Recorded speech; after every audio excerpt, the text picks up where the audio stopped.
Merci de votre présence pour la publication de la liste, comme Kara l'a si bien dit tout à l'heure concernant le match amical contre l'Algérie qui aura lieu ici à Dakar le 12 septembre à 19 h.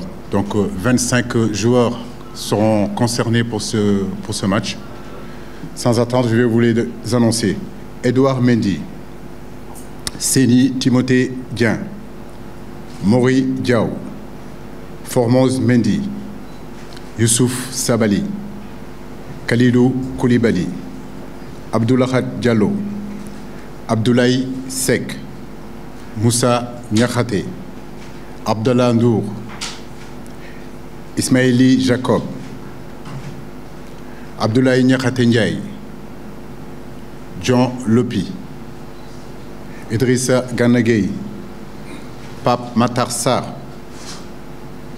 Lamine Camara, Pathé Ciss, Cheikhou Kouyaté, Sadio Mané, Boulaye Dia, Abibou Diallo, Iliman Ndiaye, Ismaïla Sarr et enfin Nicolas Jackson. Voilà les 25 joueurs qui seront concernés pour ce match amical face au Brésil. Alors je vous donne en même temps aussi le calendrier d'entraînement. Sénégal. Algérie. Pardon. Désolé, j'ai dit compris. Contre Algérie. Désolé. Et la semaine d'entraînement se passera de la suite. Donc le lundi, ça sera ouvert. C'est une séance qui aura au moins une semaine. En réalité, on aura une semaine d'entraînement ici. Et puis le mardi et le mercredi, on essaiera de travailler. Le jeudi, ça sera ouvert à la presse. Le vendredi, ça sera ouvert à la presse. Et puis le week-end, on verra, en tout cas dans le souci de bien collaborer avec vous pour qu'il n'y ait pas de problème, qu'on puisse vous donner la possibilité de faire votre travail du mieux que vous puissiez le faire, mais tout en respectant aussi ce que nous voulons faire, parce qu'il faut qu'on travaille aussi dans cette semaine-là. Malgré que c'est un match amical, c'est un match important qui nous permet, si vous voulez, d'être dans notre préparation en direction de la CAN. Merci beaucoup. Ok, merci coach. Vous aurez on va vous envoyer la liste sous peu. Mais en attendant, pour les questions, nous allons ouvrir une liste. Oui, Malik Ndiaye.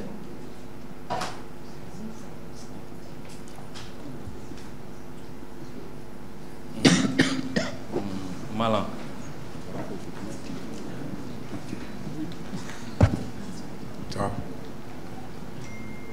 Jibril. Maman Gaye. Les Échos. Jibril Gueye. Mariam.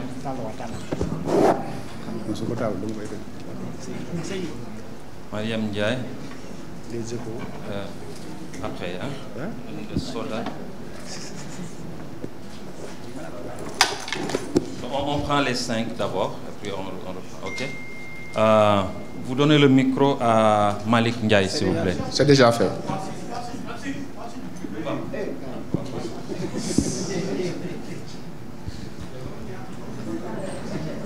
OK, allez-y, Elhaj Malik. Bonjour, coach. Bonjour, Malik. Alors, moi, j'avais 2 questions. La première est la suivante. Alors, le Sénégal qui retrouve l'Algérie après la finale de 2019, tout ce qui s'est passé lors de cette CAN, l'Algérie qui bat le Sénégal en match de poule, ensuite qui gagne encore contre cette même équipe sénégalaise en finale. Alors, que représente ce match pour vous? La deuxième question, c'est par rapport à la nouvelle donne. Certains grands joueurs ont rejoint aujourd'hui l'Arabie Saoudite. Le Sénégal n'est pas épargné. On peut citer entre autres les cadres entre guillemets, Sadio Mané, Koulibaly, Habib Diallo, Edouard Mendy. Alors, coach, est-ce que vous avez eu à discuter avec les joueurs avant leur départ vers l'Arabie Saoudite? Je vous remercie. Bonjour Malik. Deux bonnes questions. Je crois que la situation, vous le voyez, je pense que en Arabie Saoudite, ça ne concerne pas seulement que le Sénégal. Aujourd'hui, ça concerne, j'ai envie de dire, le monde du football. Vous regardez les matchs, c'est très bien. Vous voyez que peut-être que le championnat saoudien il y a 5 ans, il y a 6 ans, il y a 7 ans n'est pas le même. Aujourd'hui, quand vous avez dans un championnat où il y a des Kalidou Koulibaly, où il y a des Sadio Mané, Edouard Mendy, pour ne citer que, c'est que le championnat est en train de se développer, et j'ai bien peur, et enfin, tant mieux pour eux, que ça continue à être le cas. Certains d'entre eux, effectivement, j'ai discuté avec eux. Ils m'ont fait part du souhait qu'ils avaient dès le mois de juin de rallier ce championnat-là. Donc, je ne pouvais pas, si vous voulez, les empêcher d'aller dans cette direction-là. C'était un choix bien mûri de leur part. Ils savaient ce qu'ils voulaient. La seule chose que je peux, c'est bien sûr les encourager, prier pour eux, et justement qu'ils continuent à compétir, à être, si vous voulez, tous les samedis, tous les dimanches, comme ils sont en train de le faire, sur les terrains pour revenir compétitifs en équipe nationale du Sénégal. Oui, on a eu à en parler. Maintenant, comme je l'aurais dit aussi, moi, ce qui m'intéresse, c'est la compétitivité. Aujourd'hui, beaucoup de gens m'ont reproché le fait d'avoir dit qu'il y a quelque temps que tous les gens qui jouaient en Arabie Saoudite ne viendraient pas en équipe nationale, mais je veux dire, c'était une période, c'est un contexte. Aujourd'hui, et puis je ne le regrette pas, parce que dans la mesure où aujourd'hui nous gagnons cette Coupe d'Afrique-là, en ayant quand même dans notre 11 type, ou bien dans les 23 joueurs, Edouard Mendy, Chelsea, Kalidou Koulibaly, Naples, Sadio Mané, Liverpool, Gana Gueye, Paris Saint-Germain, etc., etc. C'était une politique sportive qu'on avait décidé de faire, on ne le regrette pas. Aujourd'hui, les donnes ont changé. Maintenant, c'est à nous de prouver qu'on est capable aussi de gagner, comme l'Algérie l'a fait en 2019, en ayant des joueurs qui évoluent, si vous voulez, dans ce championnat saoudien. Mais je n'ai pas de doute, parce que quand je vois les matchs que nos garçons sont en train de jouer, je suis plutôt rassuré. La première question, c'était l'Algérie. Non, bon, beaucoup de gens m'ont interpellé, que ce soit du côté algérien, que ce soit du côté sénégalais, et partout. Pourquoi ce match-là? 2019, quand même, c'est il y a 4 ans que ça passe vite. Hein. Oui, effectivement, l'Algérie, je le dis, oui, l'Algérie est la bête noire du Sénégal. Si je regarde aujourd'hui les 5 derniers matchs qu'on a joués contre l'Algérie, c'est 5 victoires pour l'Algérie, c'est 2 matchs nuls et 1 victoire pour le Sénégal. Mais je crois qu'il n'y a pas de revanche, il n'y a pas de vengeance. L'Algérie, en 2019, a gagné la Coupe d'Afrique parce qu'ils étaient les meilleurs dans cette compétition. Nous avons gagné la CAN en 2022 parce qu'on était tout simplement les meilleurs dans cette compétition. Aujourd'hui, pourquoi nous prenons ce match face à l'Algérie? C'est encore une politique qui a été déclinée par le directeur sportif et puis la Fédération sénégalaise de football. Quand vous regardez aujourd'hui les compétitions internationales, vous verrez de plus en plus qu'il y a de moins en moins de temps de préparation. Nous, on a eu l'opportunité, la chance de pouvoir nous qualifier au bout de 4 journées sur ces éliminatoires, sur cette phase finale-là. Donc j'ai envie de dire, depuis le Mozambique jusqu'à aujourd'hui, nous sommes en fait en phase de préparation. Ça a commencé par le match au Bénin, après le match contre le Brésil, aujourd'hui l'Algérie, demain ça sera le Mali, après ça sera en réalité le Cameroun. L'objectif aujourd'hui, c'est essayer de nous préparer, parce que nous sommes conscients que peut-être qu'au mois de janvier, on n'aura pas ce temps-là de préparation. Donc tous ces matchs-là, c'est des matchs qui doivent nous permettre, si vous voulez, d'aborder cette compétition en janvier dans la meilleure des manières. Maintenant, comme je l'ai dit, le match contre l'Algérie, c'est un gros match. Toute l'Afrique l'attend, nous le savons, ils nous ont battus. Mais en réalité, les matchs Algérie-Sénégal, l'Algérie ne nous domine pas, ça se joue souvent sur des micro-détails et sur des détails. Donc, pour dire juste que le choix de ce match-là réside et doit rester seulement que dans le jeu. C'est le jeu qui nous intéresse, c'est la progression de notre équipe qui nous intéresse. On a joué le Bénin dans notre préparation, on a fait un très très gros match à Lisbonne contre le Brésil. Le 12 septembre, ça sera l'Algérie. Au mois d'octobre, ça sera le Mali, le Burkina Faso et le Cameroun. Je crois que c'est juste une philosophie et une politique en réalité au niveau de notre préparation. Merci. Au suivant, juste vous rappeler, s'il vous plaît, de poser juste une question pour permettre aux autres d'avoir le temps d'en poser. Sinon, si chacun pose 2, 3 questions, vous voyez ce que ça va faire. Merci beaucoup. Malan.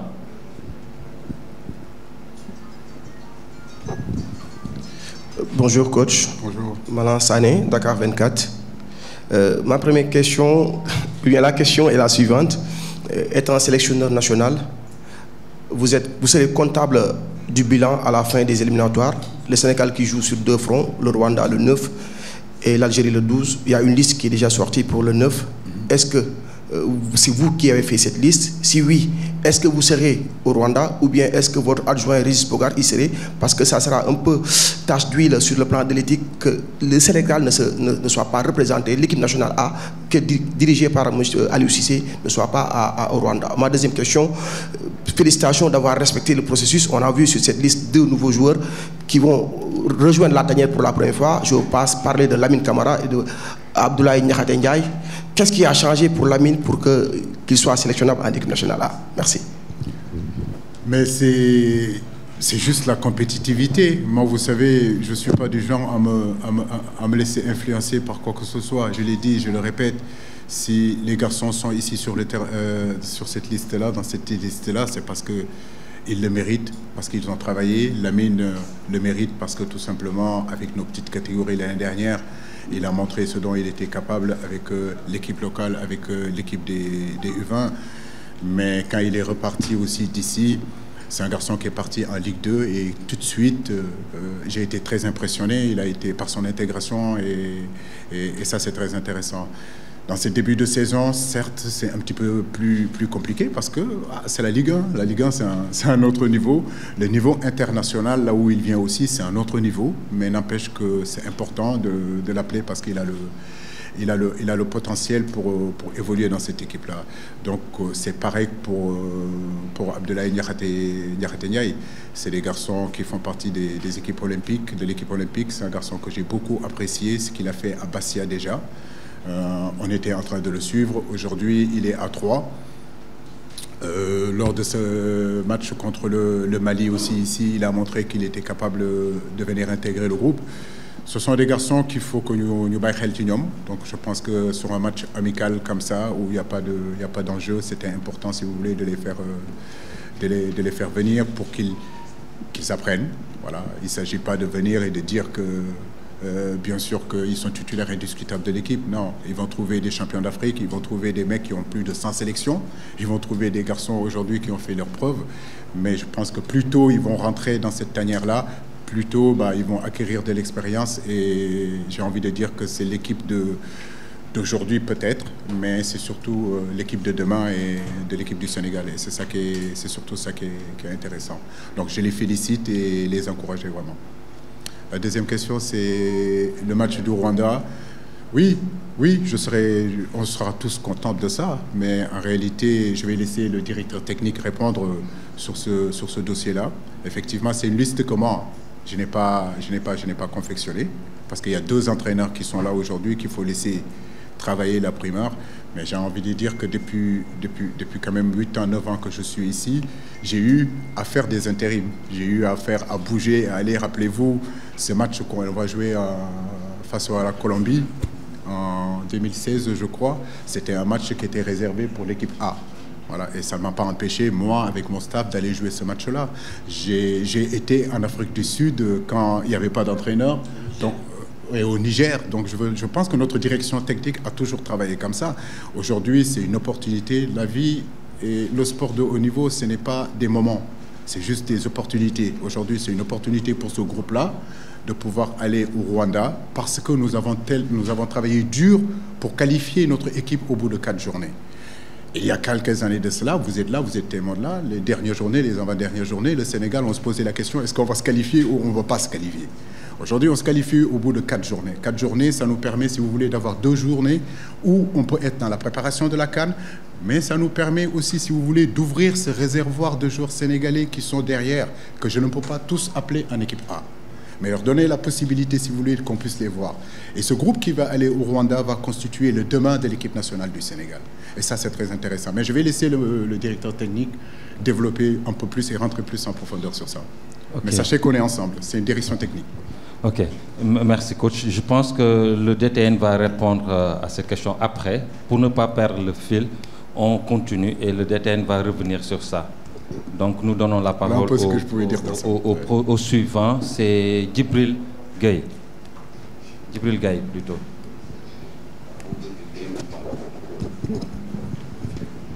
Merci Kara. Moi j'ai une question et demie. La première peut-être... pas de demi. Hein. C'est un débat qui s'est un peu installé ces dernières 24 heures. Peut-être ça mérite peut-être d'avoir quelques petites explications. Ça concerne peut-être les cas Andy, je ne sais pas si je peux dire cas, Andy Diouf et Habib Diarra.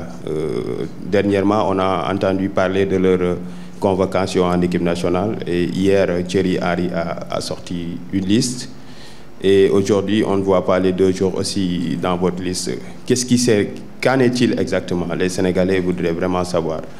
Ma dernière question, ça concerne un peu Nampalis. Nampalis qui est vraiment un de vos cadres qui a toujours répondu présent depuis la CAN, tout dernièrement même contre le Brésil. Il est sans club, il ne joue pas. Est-ce que vous avez des nouvelles de Nampalis? Merci. Des 2 questions, je crois que c'est les nouvelles de Nampalis qui m'intéressent le plus parce que c'est un garçon qui est très important dans notre effectif.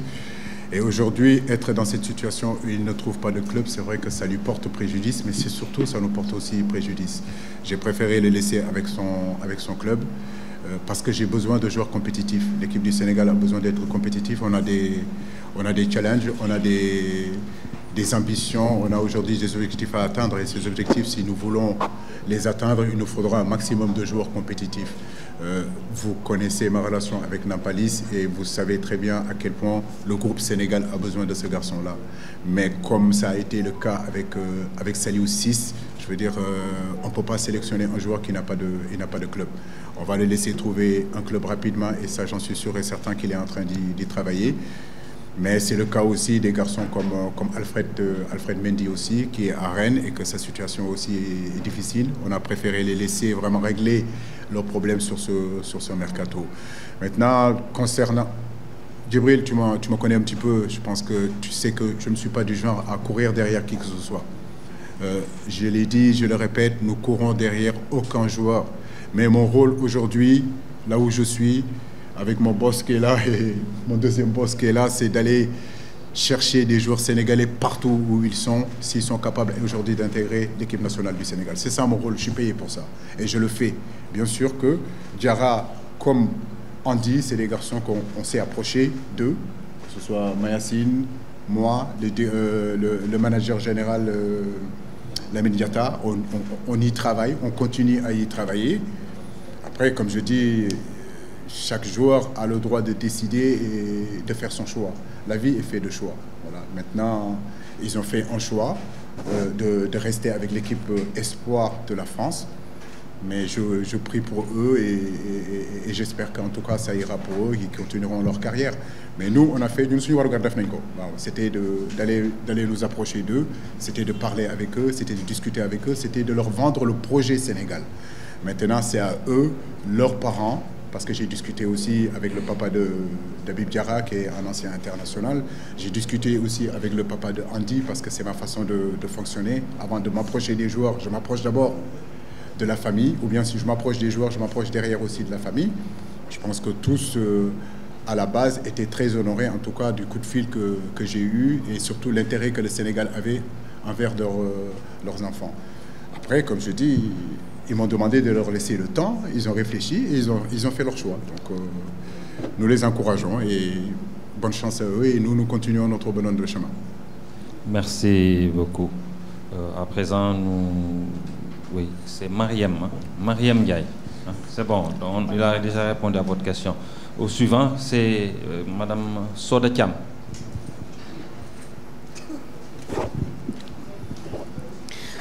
Bonjour coach, bonjour DTN, bonjour cher Tidjane Seck. Alors, si vous me le permettez, Kara, j'aimerais poser une question à Monsieur Seck en tant que membre de la fédération et vice-président également. Aujourd'hui, le Sénégal qui devrait donc rallier Kigali pour jouer donc contre l'équipe rwandaise. Nombreux sont peut-être les Rwandais qui s'attendaient à avoir des joueurs cadres comme Sadio Mané et entre autres. Aujourd'hui, en tant que membre de la fédération, vous ne pensez pas que donc cette décision d'amener une équipe A' risque de détériorer un peu la relation qui existe entre les deux fédérations? Et je vais rajouter une question à la question renvoyée au directeur technique national. Alors, est-ce que vous avez anticipé, lorsque vous avez su que les Rwandais sont été donc à recevoir donc cette dernière journée, est-ce que donc vous avez anticipé pour les convocations, si l'on sait qu'il faut au minimum 15 jours pour envoyer donc les convocations? Donc avez-vous anticipé pour pouvoir mettre en place cette équipe après? Merci beaucoup. Bon, maintenant, je pense que le DTN peut enchaîner pour ses réponses. Ouais, d'accord. Donc il enchaîne. Merci Soda.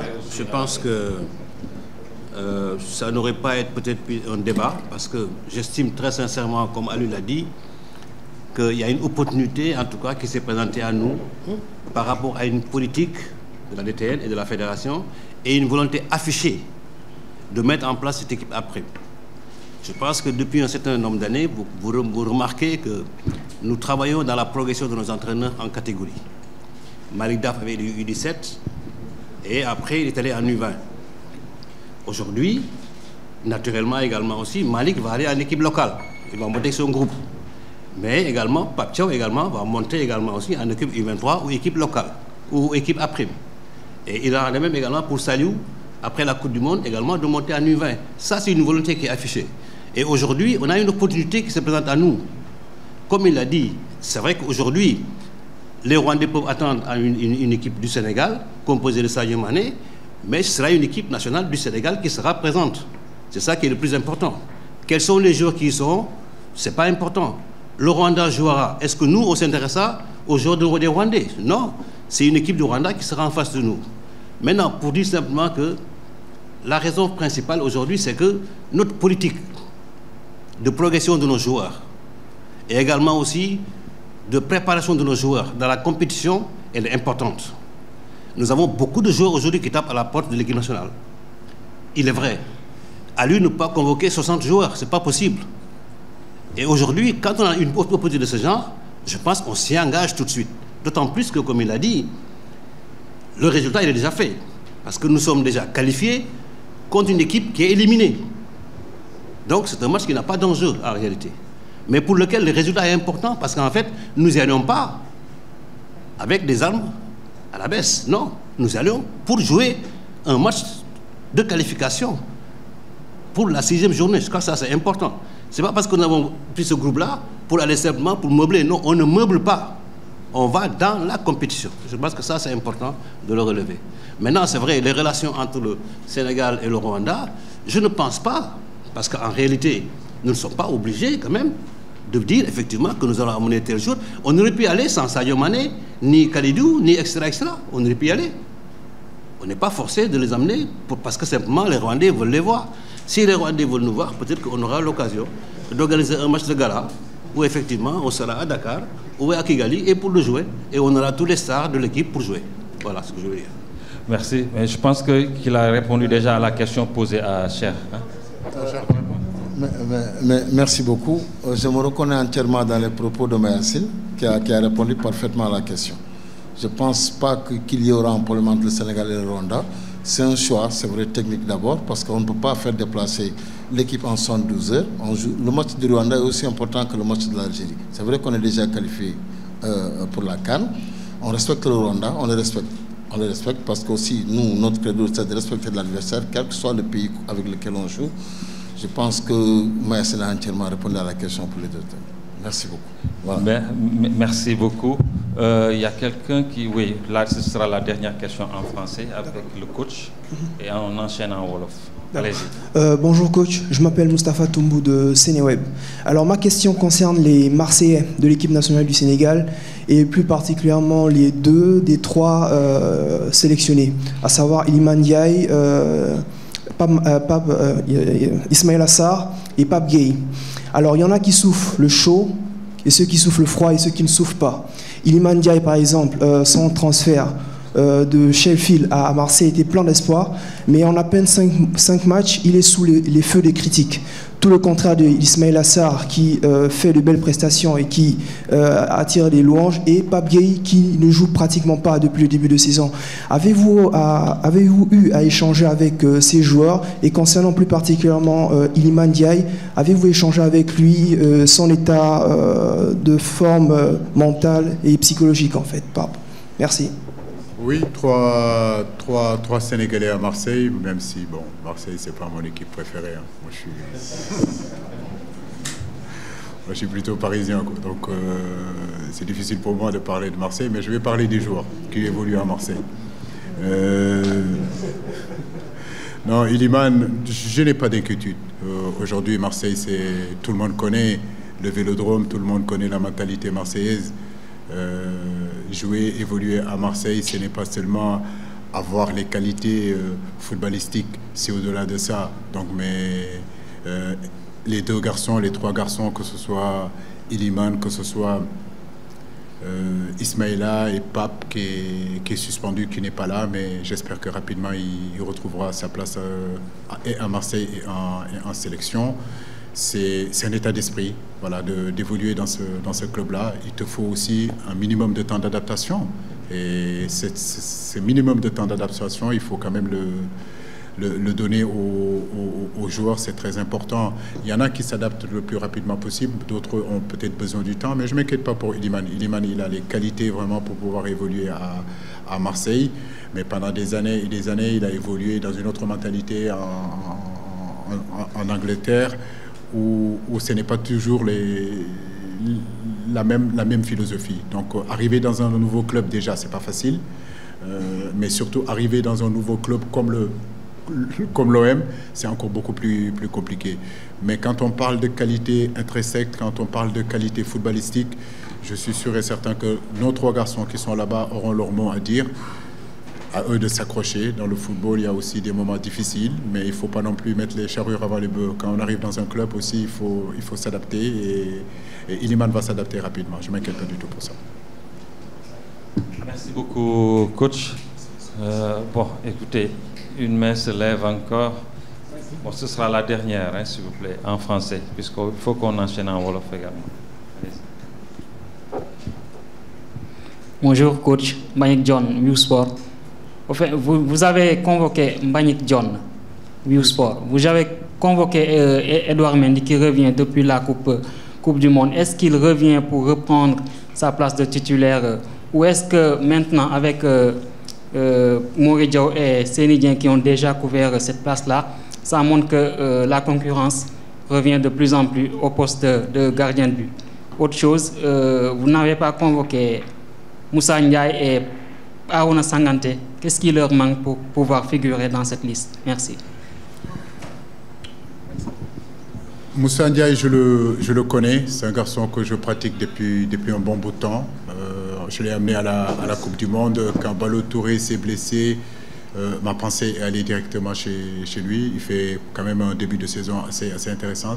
Et comme je le dis, ces matchs-là doivent nous permettre, si vous voulez, de voir des garçons qu'on n'a pas vus.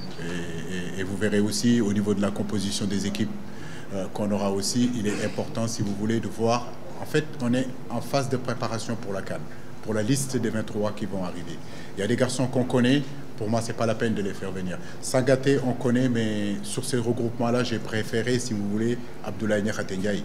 Maintenant, peut-être qu'au mois d'octobre, peut-être que Sangaté va intégrer le groupe. La deuxième question, c'est sur Edouard Mendy. Oui, écoutez, aujourd'hui, on a dans ce groupe Sénégal, il y aura une grosse concurrence. C'est ça la réalité. Et cette concurrence-là ne doit pas nous faire peur. Moi, la concurrence ne me fait pas peur. Les joueurs aussi, la concurrence ne doit pas leur faire peur. Parce que plus on a de la qualité, mieux c'est pour l'équipe du Sénégal. Aujourd'hui, ce qui est important pour nous, c'est œuvrer et faire en sorte que l'équipe du Sénégal soit la meilleure équipe possible durant cette Coupe d'Afrique-là qui va arriver. Et pour ça, qu'on ait dans un poste 2-3 joueurs de très haut niveau, moi je dis tant mieux. Tant mieux, parce que cette concurrence, elle va exister sur le terrain et seuls les plus forts, les plus compétitifs, écoutez, seront sur le terrain. Bien sûr que Edouard, il a un statut, champion d'Afrique, champion d'Europe.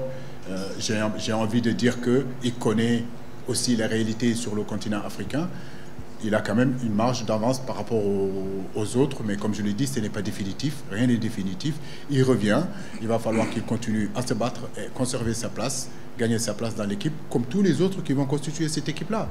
La concurrence, elle est là, elle est derrière, elle sera au milieu, elle sera devant, et je veux que dans tous ces compartiments du jeu, que le Sénégal soit fort. Le Sénégal soit fort derrière, le Sénégal soit fort au milieu, que le Sénégal soit fort devant, qu'on constitue une équipe très forte pour justement aller conserver notre titre.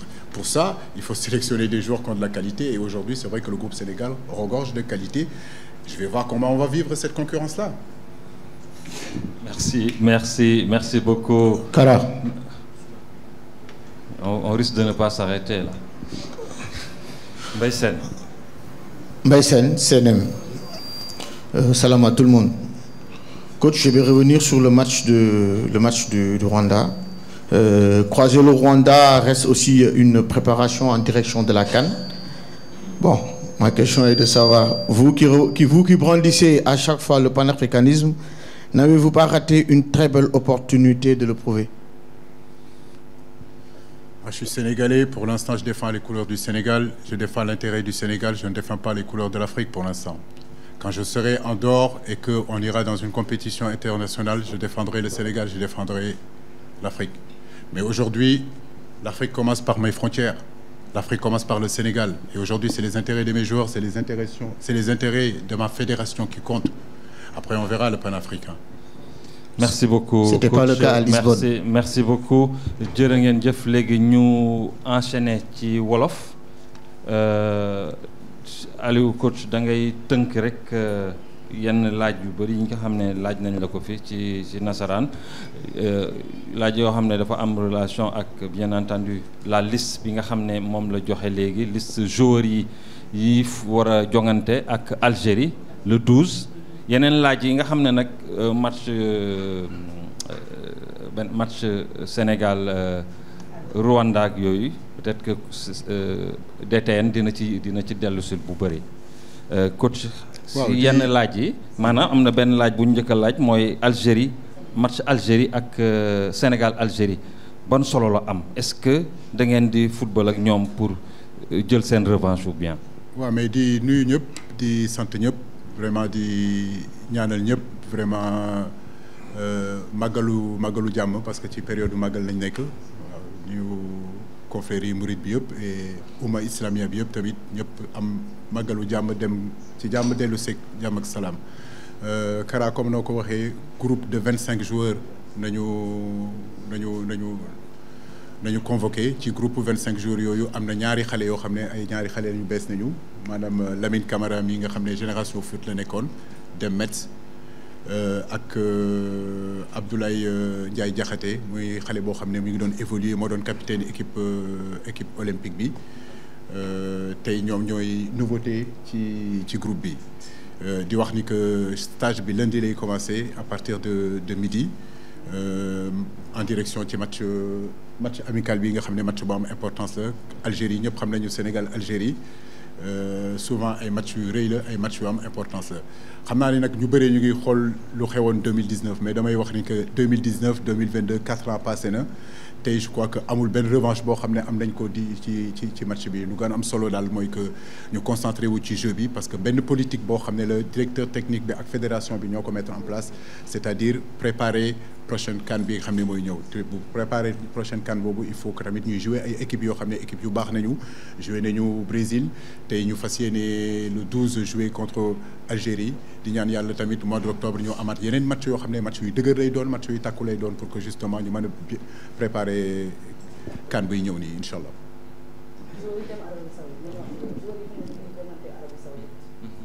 waaw Arabie Saoudite moom ñëpp a ngi fay dem parce que du loo xam ne Sénégal rek la je crois que yeneen nation yi tamit am nañu ay joueurs yu fay dem France am nañu ay joueurs yu fa dem Maroc am nañu ay joueurs yu fay dem Algérie am nañu ay joueurs yu fay dem tey loo xam ne la lu incontournable la ci milieu football bi mais je crois que tey bu ñu amee loo xam ne lu incontournable la lu ñu xam ne lu bees la ñun entraîneurs yi dañu war a adapté wu ci loolu mën naa wax ni que xale yi fa dem yëpp balaa ñu fa doon dem waxtaan nañ ci ak man. ma ñaanal leen tamit yàlla defal leen jàmm foofu je crois que lu gën a am importance mooy que ñu am compétitivité te loolu gis naa ko ñoom ñëpp ñu fa nekk foofu ñu ngi jouer ñëw fii indi seen expérience indi seen xarañte pour équipe nationale bi je crois que loolu moo am solo. waaw Edouard Mendy moom je crois que xale boo xam ne la kenn waratu ko présenter il y a 2 ans il a été le meilleur gardien fii sur le continent européen sur le continent africain aussi. tey vraiment bégte la ci ñun que mu dellu si parce que yàgg na ñëwul woon équipe nationale depuis coupe du monde bi ñëwul équipe nationale ñu ngi koy dalal bu baax di ko ñaanal vraiment mu teew ak jàmm dellu si ak jàmm. waaw mbir boobu tamit warul nekk coow lu tax parce que tamit bu ñu xoolee réservoiru équipe bu Sénégal bi bu ñu xoolee réservoiru football Sénégal bi.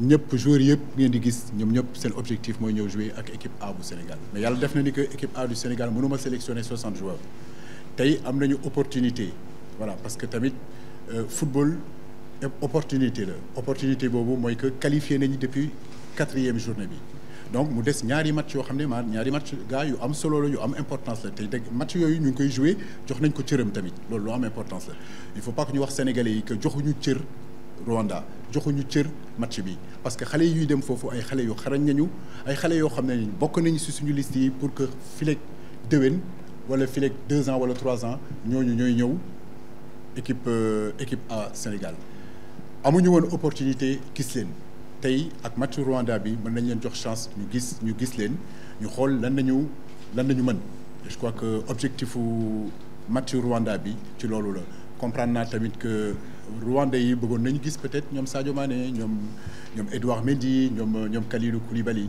mais football moo demee noonu ay nu mu tudd comment dirais-je encore dañuy def ay choix voilà te choix bu ñu décidé mooy choix boobu mooy que équipe A bi du dem équipe A pré bi mooy dem waaw loolu tamit nu mu tudd directeur technique bi mi ngi si liggéey du léegi la si liggéey peut-être que match bi moo tax ba loolu ñu précipité ko mais en réalité maag moom yàgg nañ ci waxtaan ak Augustin Senghor ak fédération bi que coûte que coûte il faut que mu am équipe A prime boo xam ne xale yi nga xam ne mënuñu ñëw ak équipe A bi ñu mën leen gis foofu et je crois que ci politique boobu lañ nekk. waaw situation Nampalis comme nu ma ko waxee rek c'est la même situation que bu fi nekkoon il y a 1 an Saliou Ciss comme nu ma leen ko waxee équipe nationale mënuñu sélectionner joueur boo xam ne amul club waaw Nampalis ñeen ñëpp xam ngeen importance bu mu am ci sélection bi te aw ma benn doute ni que situation bi dina ko régler pour ñëw parce que équipe bi soxla na ko mais tant que amul club mënuma ko sélectionner. Andy Diouf ak Diarra muy ñaari xale yoo xam ne effectivement contacté naa leen parce que tamit man sama rôle mooy fépp foo xam ne doomu Sénégal mi ngi fa rek ñu mën ko sélectionner tant que am na niveau bu pour ñëw renforcer équipe nationale ñu sélectionner ko te loolu laa def mais nag joueur dafa ànd ak ay mbokkam ànd ak ay waajuram ànd ak ñëpp ñoo xam ne ñoo nekk ci ginnaawam bu ñu décider ni que ñoom France nañu bëgg a jouer lenn rek nañ mën mooy ñaanal leen vraiment fu ñu nekk noonu yàlla dafa leen fa jàmm ñu continuer suñu yoon. laaj jeex na léegi kon ñu delloo kàddu gi DTN mu ñëw ci laaj yi. Oui, mais je pense que Aliou tontu na ci déjà je pense que li ñu ciy yokk rek mooy comme ni ñu ko waxee dafa fekk wokkatu bu dëj ak gersu la parce que dañu am mbébétu mettre en place une équipe A prime comme ni ko Aliou waxee parce que tey équipe nationale bi am na 60 joueurs yoo xam ne tey ku ci nekk war nga mun nekk dans l'équipe A mais malheureusement 25 ou 26 jours ñoo mën dem bu ñu amee opportunité nag am benn match bu nga xam ne ñi ci des mën nañu ko jouer mais loolu la ñuy def exactement loolu la ñuy def c'est une équipe nationale du Sénégal qui va jouer au Rwanda et comme ni ma ko waxee sànq également aussi demuñu pour meubler un match dañuy dem pour jouer un match pour lequel dañ ko bëgg gagner avoir également 3 points pour gën a yokk également points yi ñuy am je pense que ça c'est important que ñu xam ko comme ni ma ko waxee sànq également aussi ci politique u fédération ak DTN bi nga xam ne mooy jëmbal entraîneurs yi di leen en progression dans le statut loolu dafa nekk depuis 2 ans 3 ans ñu ngi koy def ni Malick Daf jóge woon U17 dem U20 noonu la ñuy également aussi gisee ne que Pape Thiaw également aussi war na jóge local également dem beneen équipe U23 ou équipe A prime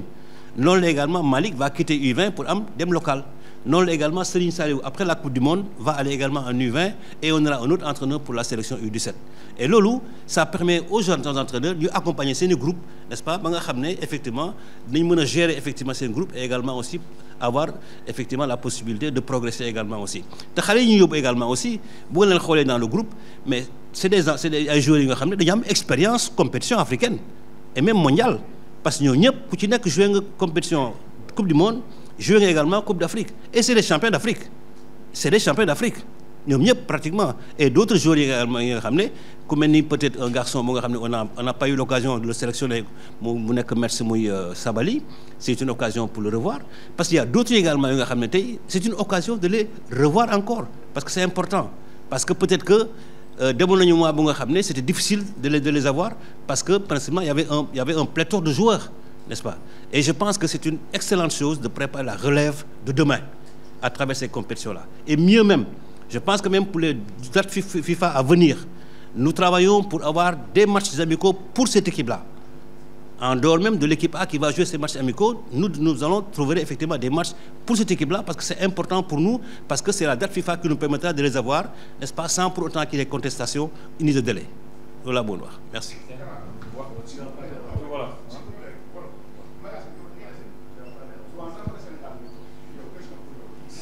ah man dama dem Rwanda ah non man dama dem Rwanda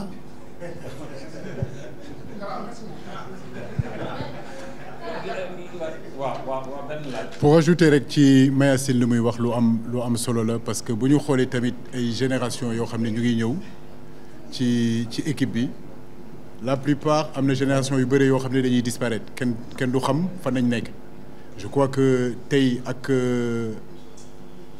équipe A prime bu ñu créé nii ak équipe A prime bu ñu créé nii loolu mën na permettre si vous voulez que joueurs yu bëri yoo xam ne souvent dañuy disparaître au fur et à mesure des années ñu mën leen coopter ñu mën leen surveiller parce que ça c'est important tey bu ñu xoolee chaque compétition boo xam ne équipe bi atteindre objectif boobu souvent mën nañu wax ni que génération yi yëpp kenn xamatul fan nañuy dugg mais le fait de créer cette équipe A prime ça permet que ñu am suivi ci suñu joueurs yooyu parce que équipe A bu Sénégal bu fi nekk nii tôt ou tard day dem joueurs yi dañuy dem entraîneurs yi dañuy dem kon dañoo wax dëgg il faut que ñu préparer tamit relève boobu loolu tam suñu warugar la suñ ko defuñu lu ñu war.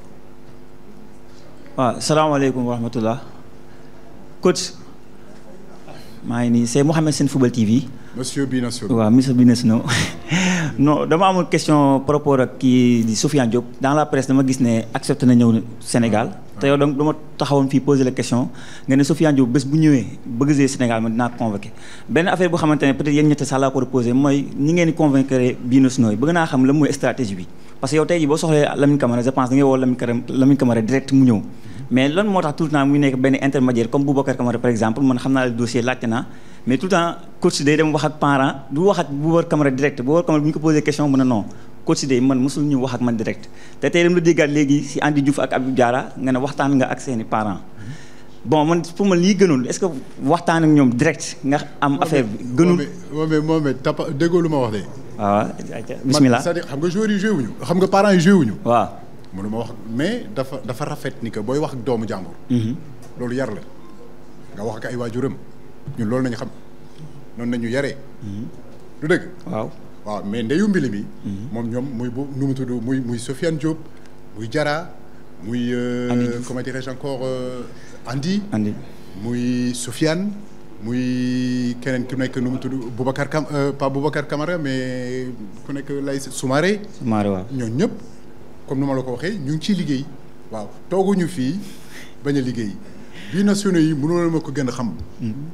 du dëgg waaw te je pense que am naa ay alliés am naa ay nit yàgg naa jouer France xam naa France. du dëgg club yi yëpp xam naa leen directeur sportif yi yëpp xam naa leen président yëpp xam naa leen.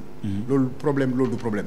mais comme nu ma la ko waxee dafa rafet tamit booy wax ak doomu jàmbur nga ne ko jox ma sa numéro papa ma wax ak moom. waaw loolu dafa rafet tamit.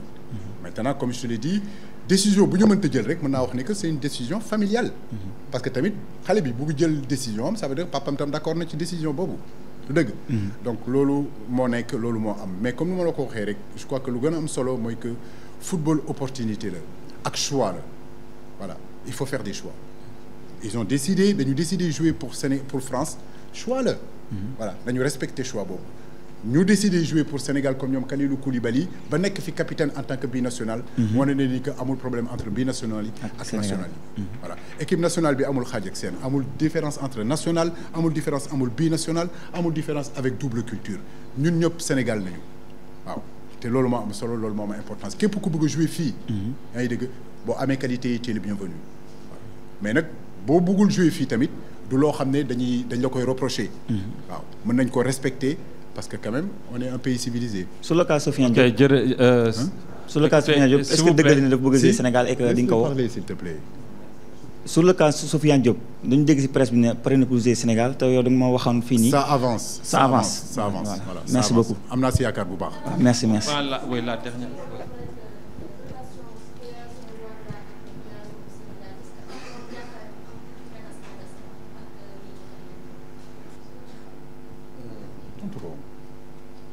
soxna si loolu yaakaar naa ne Mayacine tontu na si comme ni ma ko waxee léegi mais gëw ma ne situation bi mën na am njaxas entre ñoom Rwanda parce que Rwanda déjà suñu ay xarit la ñu te ñun jox nañu cër Rwanda yi jox nañ leen respect boo xam ne ñoom du ñu xalaat loolu c'est vrai que bon ñoom bëggoon nañu gis équipe Sénégal mu ñëw foofu comme ni ñu ko waxee mais bon affaire bi tam choix la c'est un choix boo xam ne entraîneur bi loolu la bëggoon encadrement bi loolu la bëggoon bon ñun tam suñu rôle mooy ñu def tout pour que l'équipe bi nekk dans de bonnes conditions entraîneur bi lu mu bëgg ñu def ko pour équipe bi aussi mën a performer def ay performance yu baax performer ou def ay performance yu baax loolu rek la may du leneen du question dañu xeeb Rwanda ou pas parce que aussi premier aspect mooy nga jox cër ki ngay footballeur même bu doon équipe boo xam ne équipe bu ndaw la sax dañ koy jox ci astement Rwanda suñuy xarit la ñu sur d'autres plans bon te match bi match football kese la ñu bañ fàtte ne match football li gën a important mooy ñu am équipe boo xam ne mën na dem Rwanda te bu demee Rwanda dina fa défendre Sénégal comme il le faut